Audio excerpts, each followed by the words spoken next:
Mohamed et Lilou discutent de l'énergie et de la physique quantique lors d'une entrevue au Maroc.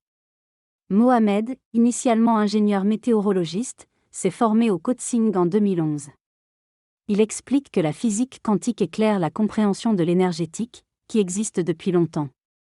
Selon lui, tout dans l'univers vibre et émet une énergie qui peut nous affecter.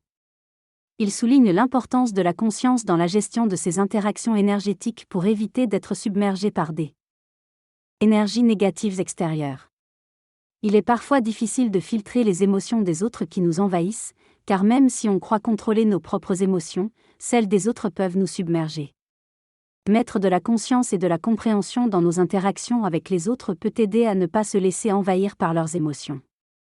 Il est essentiel de se relier à sa propre nature vibratoire pour empêcher les énergies négatives de nous atteindre. Selon la vision personnelle exprimée, l'amour de soi est une manifestation de la connexion divine qui nous anime, nous permettant d'être des êtres divins capables de rayonner l'amour envers les autres. Cette dimension d'amour divin est comparée à une bouteille d'eau, symbolisant un robinet d'amour constant que Dieu a fixé pour nous nourrir en permanence.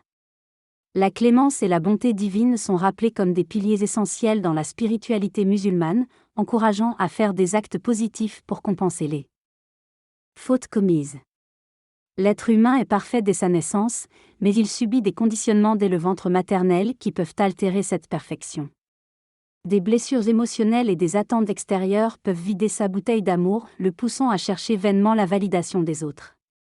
Ce manque d'amour de soi peut être comblé temporairement par les autres, mais sans résultat durable. Il est important de se reconnecter à soi-même, de guérir ses blessures et de chercher l'amour en soi, afin d'être en mesure d'aimer les autres de manière authentique et équilibrée. Le passage évoque le fait que parfois, les gens ne reconnaissent pas les actes d'amour que l'on a pour eux, considérant cela comme une fuite plutôt que comme un don. L'auteur aborde également la notion d'équité et de reconnaissance dans les relations, en mettant en lumière que donner sans attendre en retour peut mener à un sentiment de vide et de dépression. Il partage ensuite son expérience personnelle, révélant qu'il a découvert sa mission de guérisseur à l'âge de 35 ans, provenant d'une lignée de guérisseurs. Les constellations familiales ont joué un rôle important dans sa vie, lui permettant de comprendre sa mission et de trouver sa voie. Cette découverte a été transformative, lui permettant de reconnaître pleinement son héritage familial et sa mission de vie. Le locuteur partage une expérience où il représentait le rôle d'un homme lors d'une séance de constellation familiale.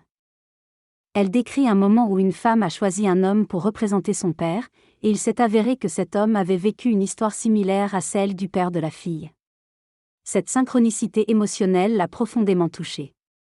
Il souligne l'importance de travailler sur soi-même pour ouvrir des portes d'authenticité et de guérison, notamment à travers les constellations familiales. Il évoque également le processus thérapeutique énergétique pour traiter les émotions refoulées et libérer la mémoire cellulaire. L'écoute et la présence empathique sont soulignés comme des éléments clés dans ce processus de guérison. L'individu découvre des aspects inconnus ou oubliés de lui-même à travers une révélation de soi. Selon l'intervenant, l'être humain se structure en 3 niveaux.